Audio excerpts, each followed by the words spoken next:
உங்களுடைய ஜாதகத்தில் இயற்கை பாவ கிரகமான இருள் கிரகமான சனி, அடுத்தபடியாக செவ்வாய், இது ரெண்டு சேர்ந்து எந்த இடத்துல இருக்கோ அந்த ஸ்தானமும் பாதிக்கப்படும்.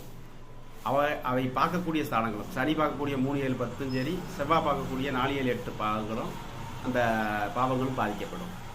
சனி செவ்வாய் சமசப்தமாக பார்த்துக்கிட்டாலும் அது எந்த இடத்துல, உதாரணமாக லக்னத்தில் சனி வந்து 7ல் செவ்வாய் இருந்து சமசப்தமாக பார்த்துக்கிட்டா இல்லற வாழ்க்கை, குடும்ப வாழ்க்கை, இது போன்ற விஷயங்களை பாதிக்கும். சகோதர ஸ்தானமான 3ஆம் இடத்துல சனி செவ்வாய் தொடர்பு இருக்கிறப்ப சகோதர ஸ்தானத்தை பாதிக்கும். இப்படி இது மாதிரி எந்த ஸ்தானத்தோடு தொடர்பு கொள்ளுதோ அது பாதிக்கப்படும். சந்திரனோட தொடர்பு கொண்டா தாயை பாதிக்கும்.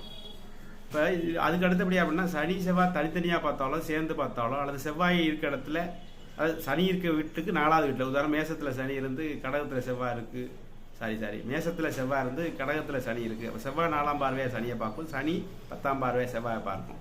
இது மாதிரி பார்த்துக்கொள்ளக்கூடிய அமைப்புகளும் என்ன செய்யும்னா கடுமையாக பாதிக்கக்கூடிய